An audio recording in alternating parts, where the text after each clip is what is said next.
MK Modi learning management system में आपका स्वागत है। पिछले सेशन में जो हमने एग्जाम्पल देखा था उसमें हमने कस्टमर को जो सेल्स किया है वो अपनी ही स्टेट में किया है, और इस एग्जाम्पल में थोड़ा सा अलग देखेंगे हम लोग।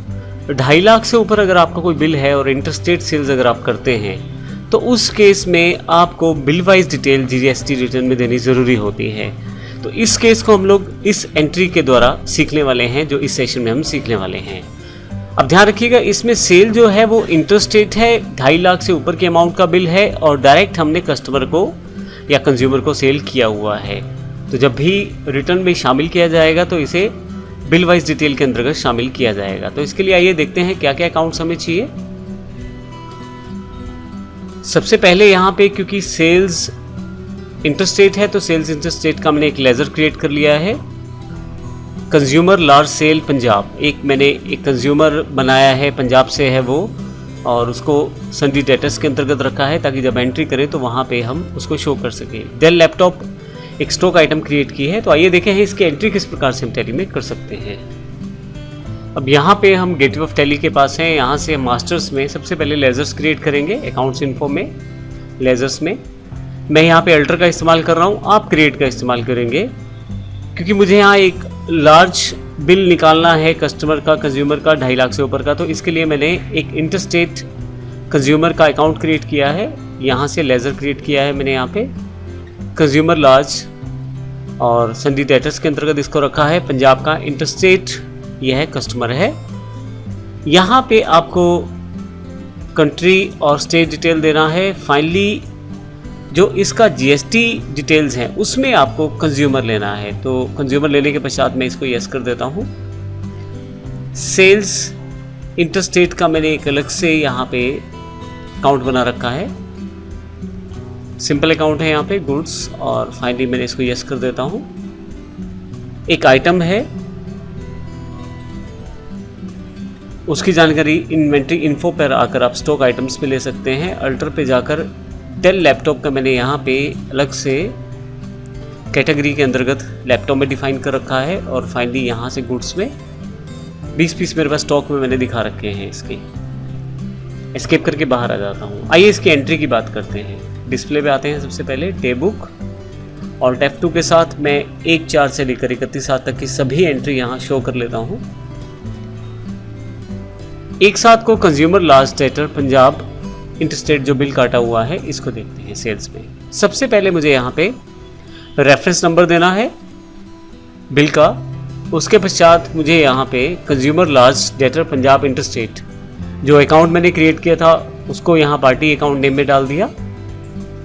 बेसिक इन्फॉर्मेशन वही है, मैं इसे सेव कर लेता हूँ। सेल्स इंटरस्टेट है क्योंकि इंटरस्टेट यह है हमारे पास बिल है, और आइटम जो है वो डेल लैपटॉप है। 10 पीस हमने इसको सेल्स किए हैं 26,000 प्रति पीस के हिसाब से।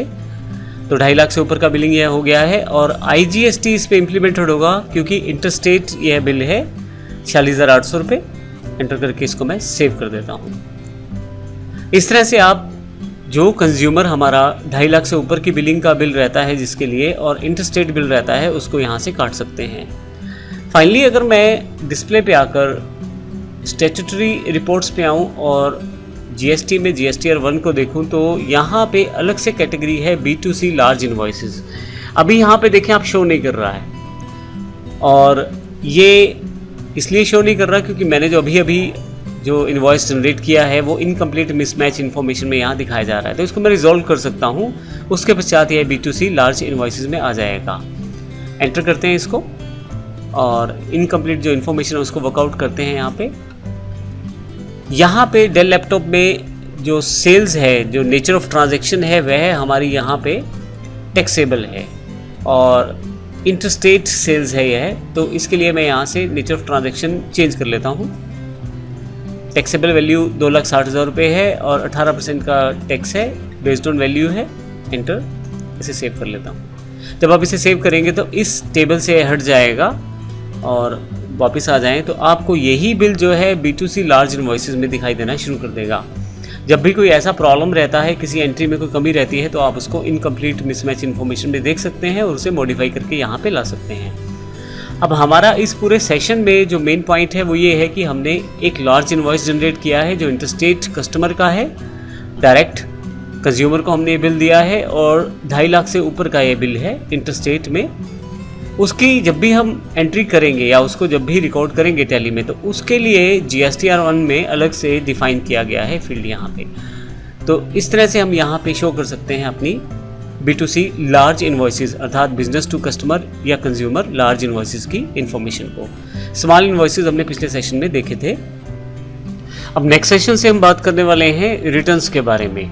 तो जो हमारे पास रिटर्न्स हैं वो कौन सी हैं, किस प्रकार हमें उन्हें फाइल करना है, कब कब फाइल करना है, ये सारी की सारी डिटेल इन्फॉर्मेशन हम अगले सेशन से शुरुआत करने वाले हैं और GSTR 1, 2, 3B या 3 के बारे में पूरी जानकारी लेंगे कि कौन कौन सी रिटर्न्स कब कब जाएंगी और क्या क्या उनके लिए रिक्वायरमेंट्स हैं।